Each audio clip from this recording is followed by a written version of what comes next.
I'm Laura Lucas Magnuson, and this is The World Unpacked.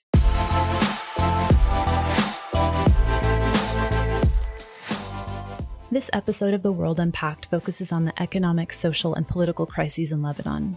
It was taped just one day before this week's terrible, tragic set of explosions in Beirut, which killed more than 100 people and wounded thousands more. The details were still coming together as we issued this podcast. What you'll hear here is a discussion with Maha Yahya, the director of Carnegie's Middle East Center in Beirut, about the severe stress that Lebanon was already under, stress that, in her words, turned the country into a pressure cooker. After Tuesday's explosions, Maha gave us an update about what this incident might mean for Beirut's future. We've added it to the end of the podcast. Please listen. Now, Lebanon is facing an unprecedented economic crisis. Nearly a third of the population are living below the poverty line, and the Lebanese pound has lost about 80% of its value in less than a year.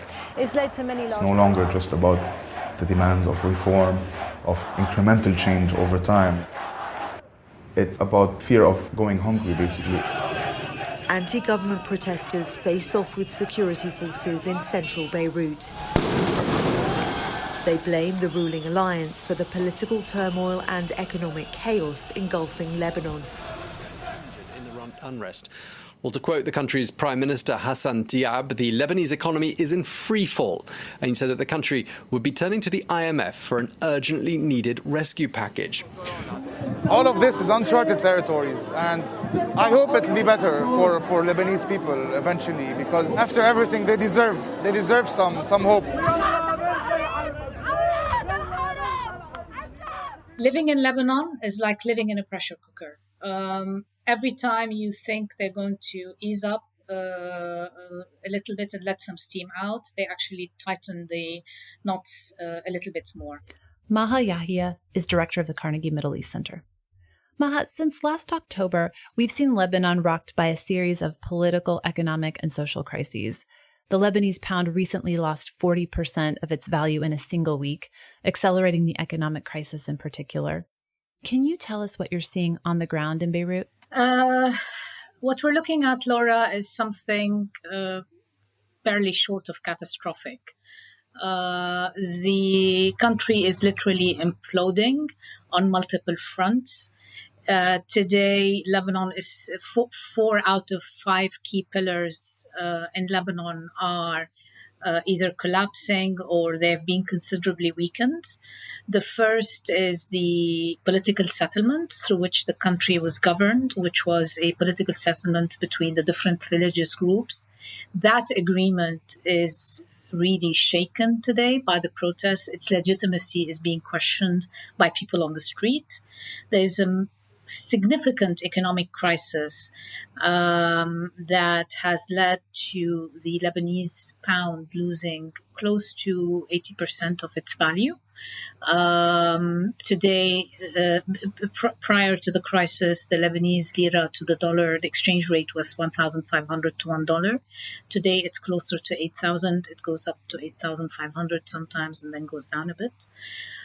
What this has meant basically are 2 things. One is that there's been a hike in the price of basic goods. We've seen almost a 90% inflation in the month of June alone, and a doubling in the prices of basic goods, like sugar, for example, which went up 67% during this period, between October and now. So what this has meant, the other thing that this has meant is that the economy is now at it's come to a complete halt. This is a country that depends on imports. 80% of what it consumes are imported products. Today, it's unable to import what it needs. Meanwhile, the collapse in the currency has led to the decimation of the middle class. Just to give one example, an assistant professor at the American University of Beirut would have earned, in October 2019, $63,000 a year. In Lebanese lira, the equivalent of $63,000 a year. Today, they earn the equivalent of $11,000 a year, which is less than $900 a month. This is huge. The third pillar is the banking. Historically, Lebanon's economy has been a service-oriented one, so it relied very much on services, on banking, on tourism, on real estate. That is collapsing. The confidence in the banks is below zero. 2 days ago, one of the rating agencies withdrew its ratings for 3 of the Alpha banks, the major banks in the country. Banks today literally have seized all banking operations almost, and they just operate as an ATM machine. They've put capital controls in place. This means I, for example, cannot withdraw from my own deposits, from my own accounts. So people have seen their savings and their incomes literally frozen in place. They can't access them. And their value is being eroded because of the devaluation that's ongoing. The rate of poverty in this country has gone up. The World Bank estimates that more than 50% of the population is now poor, below the poverty line. Most of these are coming from the middle class. The extra poor are coming from the middle class, and those that were vulnerable have gone below the poverty line. Yeah, I mean, tell me more about what the ordinary Lebanese citizen is going through and what is public sentiment like? The collapse, as you just described, of wages is absolutely tragic. How are people dealing with this? With a lot of difficulty. What has been a saving grace until now has been the remarkable solidarity between Lebanese. The amount of support that, for example, the Lebanese diaspora is providing via a large number of NGOs that have cropped up in Lebanon, or those that existed before. For example, there's a Lebanese food bank, there's Beit al-Baraka. There are lots of NGOs that are trying to just support families with their daily needs, make sure that they have the basic, just their calorie needs in food every day. Even as simple as that. There are other NGOs trying to make sure that children stay in school, which is the other big, significant challenge today. You're talking about a country that has always prided itself on its human resources. This country's middle class, again going back to middle class, it's one of the highest percentage of educated populations, higher degrees, professionals, etc. The health system is also buckling under the pressure of COVID-19, the pandemic. Already prior to the arrival of the coronavirus, the health system was already witnessing a significant crisis. 52% of the population in Lebanon do not have health insurance. So they rely on the Ministry of Health for any emergency hospitalization that they need. It covers up to 80% of those costs. The public health system was already facing significant challenges prior to the crisis, partly as a result of corruption. For example, you have major hospitals that have been opened up but never utilized. So because they were opened up to benefit one politician or the other. Yeah, let's talk a little bit about corruption. And I want to head back for a moment. In October, I believe we saw mass protests in the streets demanding an end to widespread economic corruption from political elites. In January, then, the prime minister at the time, Saad Hariri, resigned. How is what's happening today connected to those events over the fall and winter? Was it accelerated by coronavirus? Is it separate? Bring us sort of from then until now. Collapse has been accelerated by the coronavirus, of course. Already on October 17th, when the protests started, the banks shut down. The whole country actually went, and we literally came into it's like a cardiac arrest, a real economic stop, where all economic activity ceased. For almost 3 weeks, the banks were closed. And when they reopened, they immediately put in place what they call informal capital controls, which means caps on how much people could withdraw from their own accounts at the bank. This was in part to kind of stop a rush of depositors trying to withdraw all their money from the banks, because the banks simply don't have the liquidity to live up to its obligations to all the depositors it has. And it's gone downhill from there on. During that period also, what the banks did was they initially limited and then completely stopped lines of credits for businesses, which means lines of credits are what they give businesses, letters of credit basically, so that businesses can import goods and their business partners abroad know that they're good for it. When they stopped these lines of credit, a lot of businesses also came to a stop. They simply couldn't function anymore. Since then, some businesses have found ways around that. They're trying to work things out with the government, but it's not enough. This is all to say that until December, the economic collapse was happening, but it was happening at a more gradual pace. We could see the increases in prices of goods, small, in small increments. People were being laid off. Businesses were closing. There are estimates that between October and December, 200,000 people lost their jobs. A lot of small businesses started closing during that period because that's the period when people realized this banking system is no longer functional. Depositors completely lost confidence. Businesses lost confidence. External investors lost confidence in the system. Part of it is also linked directly to a lack of confidence in the leadership and the political leadership. The political leadership is so intimately connected to some of the business leadership. The level of cronyism, nepotism, give me this and I'll give you that kind of deals, backdoor deals, it's mind-boggling. It's really mind-boggling. And so what specifically was it that it led to Prime Minister Hariri resigning? What was the culmination there? The culmination with Prime Minister Hariri was really people had taken to the streets since October, demanding a new government. They wanted a new government in place. They wanted a government mandated with dealing with the economic crisis, but more importantly, they wanted a government that was not politically affiliated with any of the political leadership, any of them. They wanted people that they could trust will have the best interests of this country at heart and will do what they could to save it. Prime Minister Hariri got the message very quickly early on. He resigned and continued as the head of a caretaker government until January, when Prime Minister Diab was appointed. The idea, what Prime Minister Hariri was fighting for at the time, his negotiations with his political partners, is I'm willing to come back and head a new government. However, he would only do it under his terms, which were he wanted the government of independent experts, let's say, who were not beholden, politically at least beholden to one side or the other.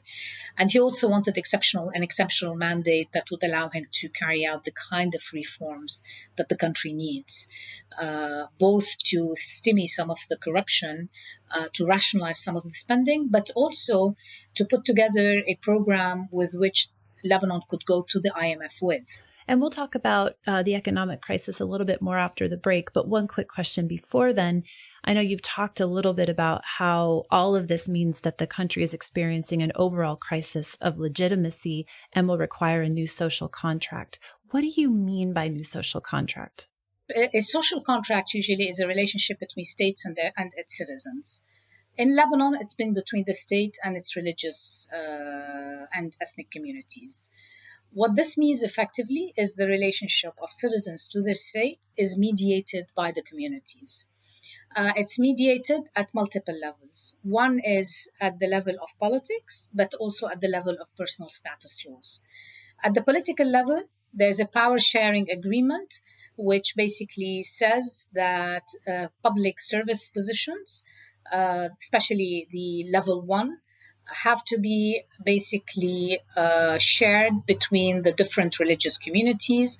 So the president has to be a Christian Maronite, the prime minister has to be a Muslim Sunni, the speaker of parliament has to be a Muslim Shia, and so on and so forth. The other part, the personal status law, is that in all personal status issues, as individuals, the Lebanese have to follow the religious edict of their own religious sectarian communities.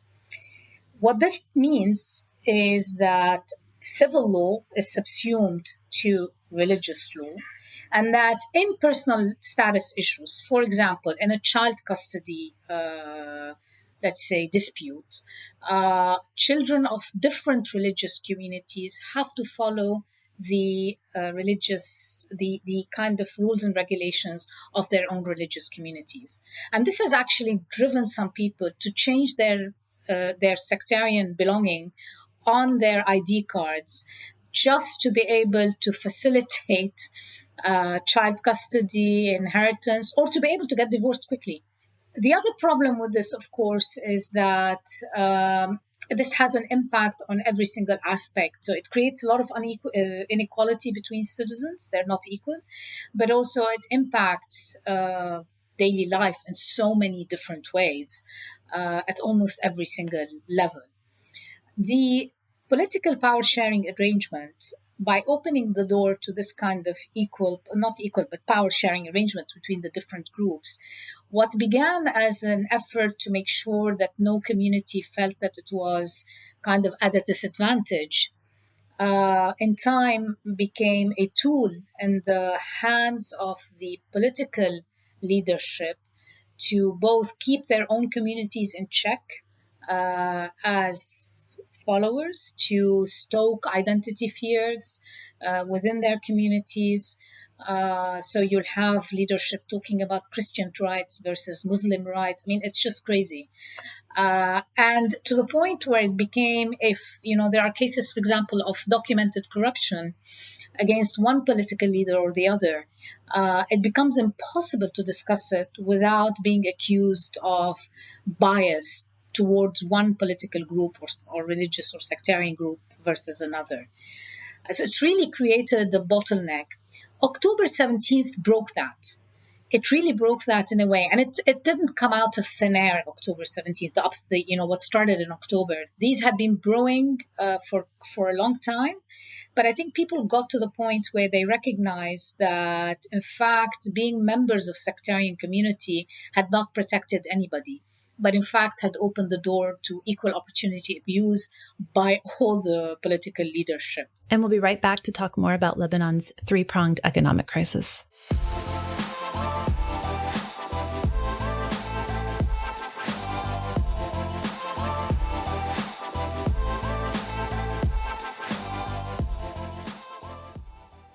So Maha, we've already talked a little bit about the economic collapse, but let's go talk about it in more detail. You've written that the current economic situation is the result of three simultaneous crises, which we've just heard about. But let's talk more about the balance of payments and currency crisis. What is it, and what does it mean for Lebanon? What it means basically is that the gap between the supply and demand for US dollars is huge. Back in January, we estimated it to be at 8 billion. My sense is that it has grown considerably since then. So, and if this gap is not filled, this means that the country, Lebanon's economy actually, will experience more and more difficulties, including its capacity to service its external debt. Actually, now it's basically defaulted on its Eurobonds. It also means that Lebanon is unable to pay for its, the goods it imports from abroad. And as I mentioned earlier, Lebanon consumes 80% of what Lebanon consumes is imported. So already the country is facing shortages in fuel, in some basic medicines, and in other things like this. We're seeing things disappear off supermarket shelves, but also in pharmacies. People are starting to look for alternative medications, etc. Also, this means currency devaluation, which also, as I've already discussed this before, and a contraction in economic activities, which is actually quite significant today. It's almost non-existent. And the second crisis you noted is one of public finance. Tell us more about that. In basically what this means is that in 2019, Lebanon had a 10% GDP deficit. Now the government revenues have completely collapsed, partly because of the recession, the fact that there are no imports, therefore there's no VAT, value added tax, no tax collection. All the revenues that the current country the state used to collect are no more to a certain extent. People are unable to pay their municipal taxes, their financial taxes, income taxes. Already a lot of people were not paying their income taxes anyway. So that is that's one part of the crisis in public finance. At the time, there was an estimation of a 3 billion primary budget deficit. So funding it is quite significant. And the way the government has been funding it so far is by printing Lebanese lira. At the end of the day, the state has to pay at least its own employees, and there are different things it needs to spend money on. So the default option, rather than take any concrete action in terms of policy change, they've been asking the central bank to literally print. And as a result of that, where the country has been flooded, that basically the amount of Lebanese lira in the market today has created more pressure on dollars, because people want to go and exchange their Lebanese liras to dollars, which is driving also prices up and the inflation, making the inflation higher. And that links, I think, also to the third crisis, which is that of the banking system. And you already talked about the banks being closed for 3 weeks in October. You talked about, people being worried about run on banks. I read in the Washington Post that the banking sector alone might be missing as much as $100 billion. What's happening there? Well, basically, almost half of the bank's assets prior to October 2019 were invested in Lebanese sovereign risk, including with the central bank, as well as risky private sector claims. So the banks are unable to, there are lots of non-performing loans with the banks today, so they're missing, they have a serious problem in that area. The central bank is unable to give them back some of the deposits that they've placed with the central bank. There was a deal before between the central bank, and part of what led up to this crisis are the insane interest rates that the central bank and the banks were giving depositors, almost reaching 15% in some cases. It was a way to attract foreign currency to the country. That has all come to a complete halt today. And the problem is that in similar situations, anywhere else in the world, the central bank would usually step in and provide some sort of liquidity, both to kickstart the economy or to help the banks stand on their feet. However, the central bank today has a very limited supply of US dollar reserves, and so it's not able to play that role at all. And what does that mean for the average Lebanese citizen? Are you actually having trouble? Are people having trouble getting money out of banks? Oh, you can't. You cannot now get any dollars out. Lebanon's economy is incredibly dollarized, and I think up to 60 or 80% of the deposits are in dollars. As of a few months ago, you can get up to $300 or $400. I think it was every 2 weeks from your account, depending on how much money you had in the account. As of 3-4 months ago, you can no longer get a single dollar. Now you can withdraw a certain amount in Lebanese lira at the exchange rate of 4,000 liras, and the rest you have to get it at the official exchange rate of 1,500. What this means for the average citizen is that they are effectively losing almost 60 to 70% of the value of their deposits. Their own dollar deposits are being, they're melting away as they're being changed into Lebanese lira, which they can't even get at the market rate. They're being forced to take a cut. So when people talk about the haircut is actually happening, but it's happening at the level of everyday people, and it's hurting everyday Lebanese citizens, not the ones who've really benefited the most from the insane interest rates I was describing earlier. A lot of pain for the average citizen. There's an incredible pain for the average citizen. As I mentioned earlier, people are seeing their pensions disappear, their incomes melt away. A retiree who just, collected their end of service indemnity last year, deposited in the bank, happily thinking, I'll live a dignified life, as much time as I have left on this earth. That's gone. They're now scrambling to figure out how they're going to survive. These are people who can't go look for a new job. We'll be back in a moment to explore the potential path forward for Lebanon.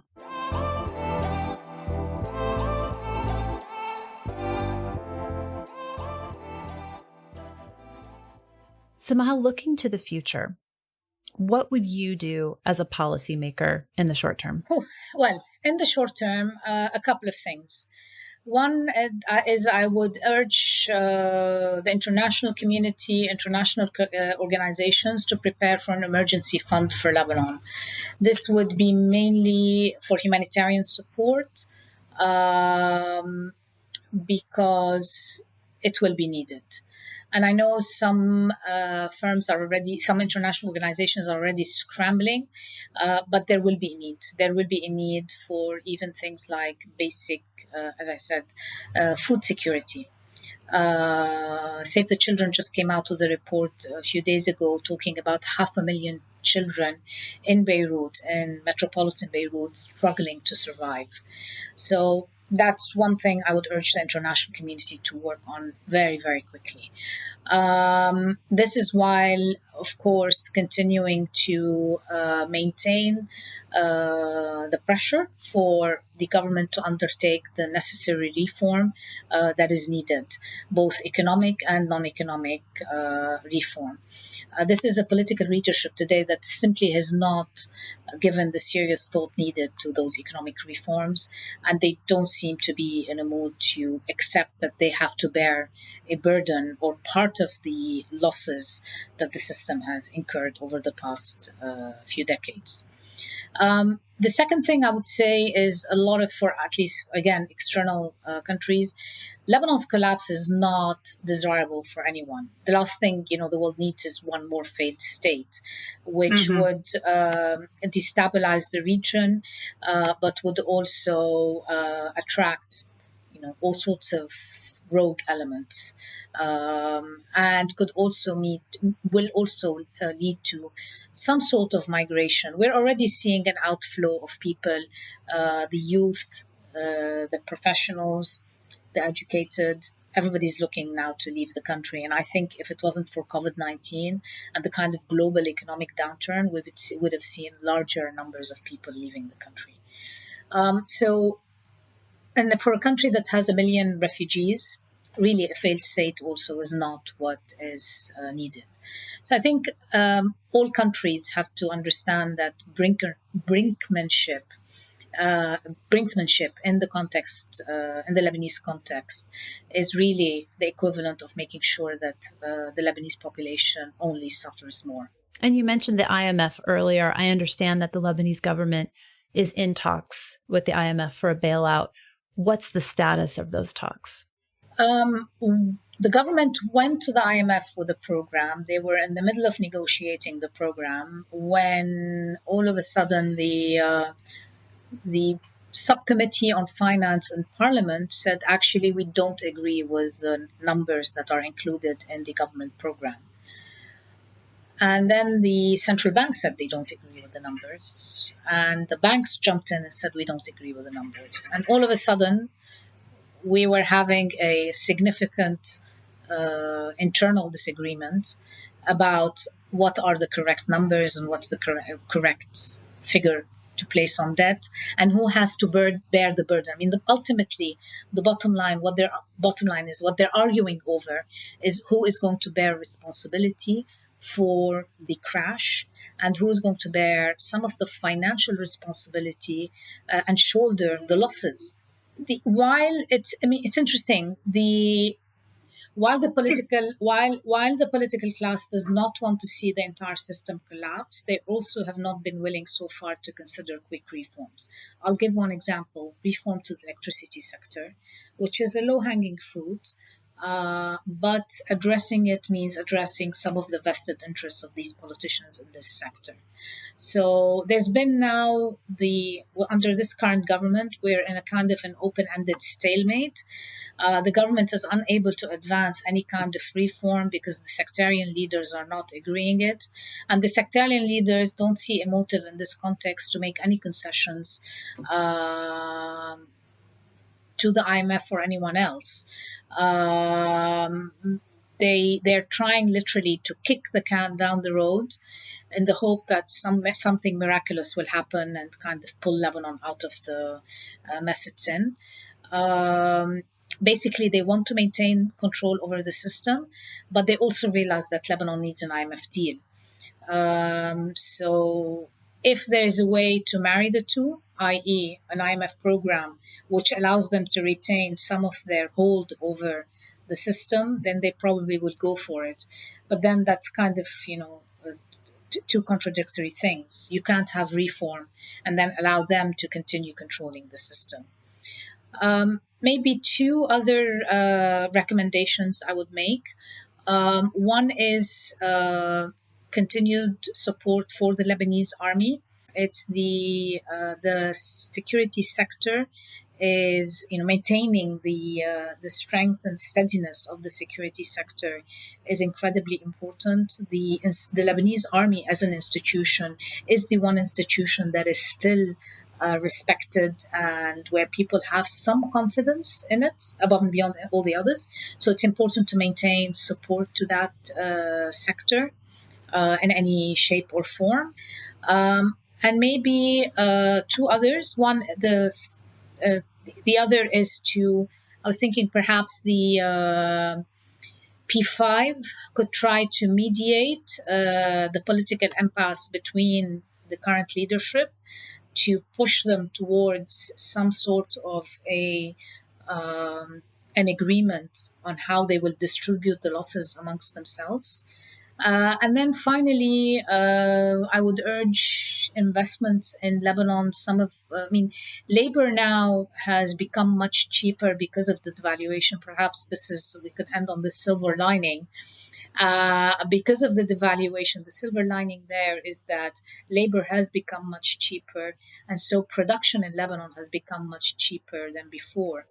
And those were some of the short-term steps. And we talked about the IMF bailout. So say policymakers take some of those steps, Lebanon gets a bailout and is on more stable footing. What should policymakers think about for long-term stability?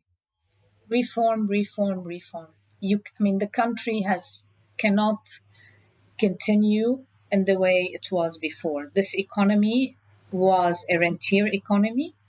It was an economy that did not produce much. Much of the investment was in things like real estate, as I mentioned, banking. So it's not a productive economy.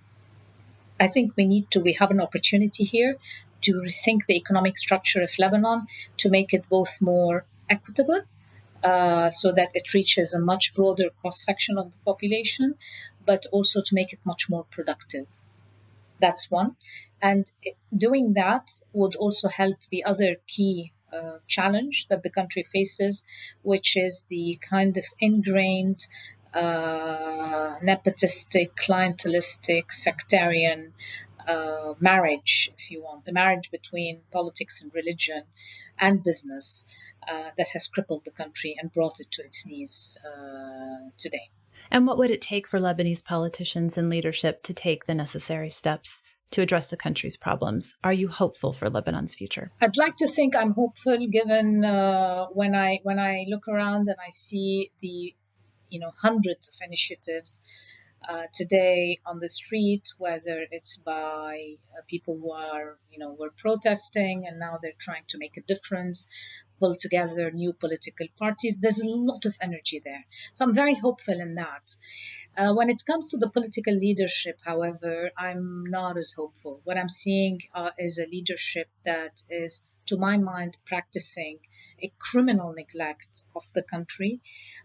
We're at a situation today where what was proposed as a 10-point plan to avoid the lost decade in January is simply no longer feasible.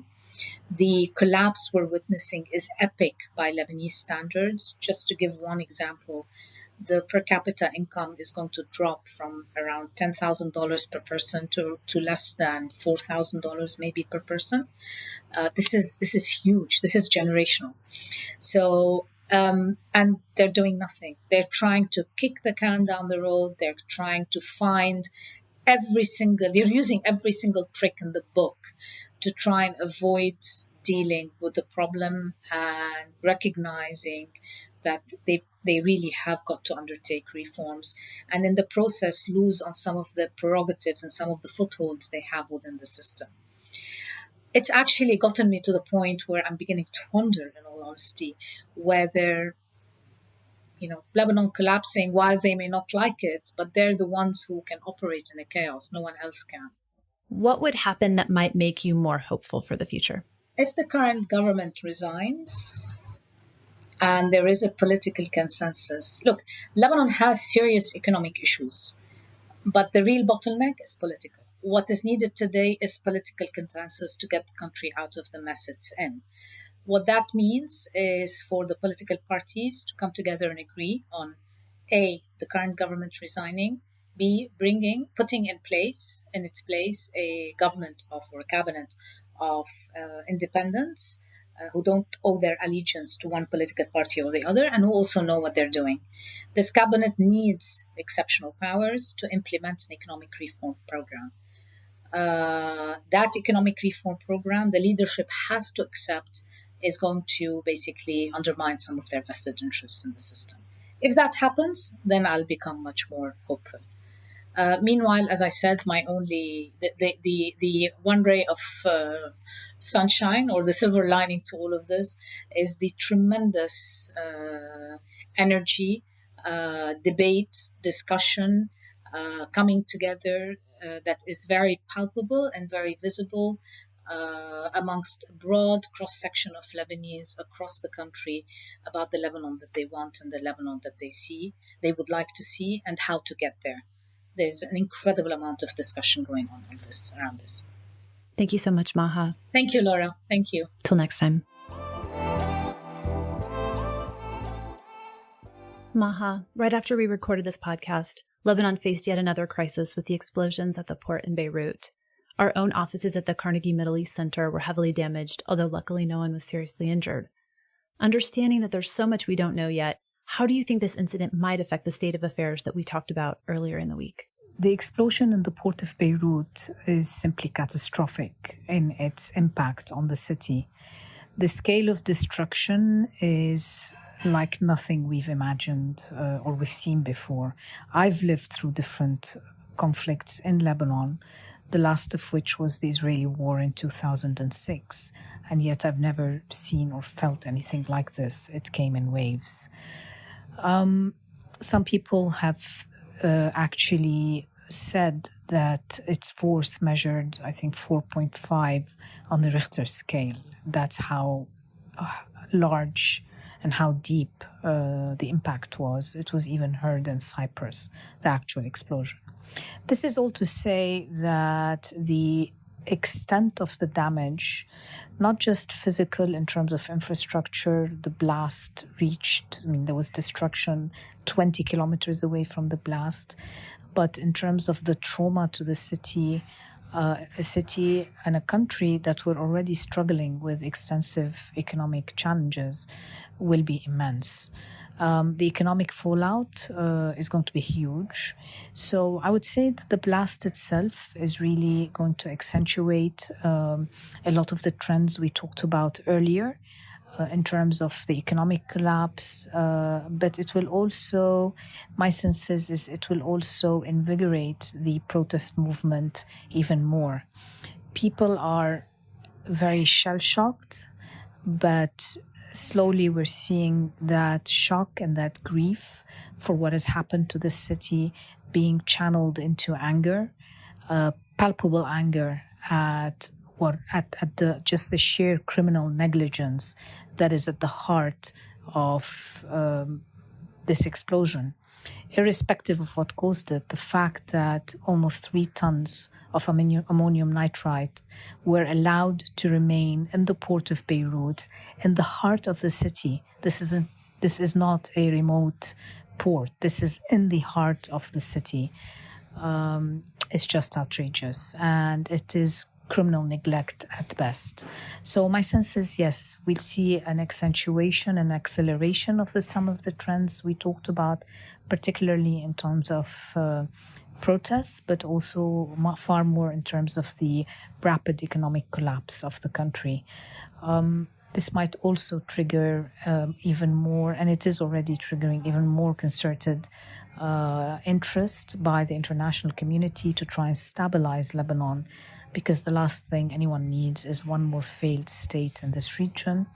But I think equally important, a state that many of us have often argued should be treated as a regional public good.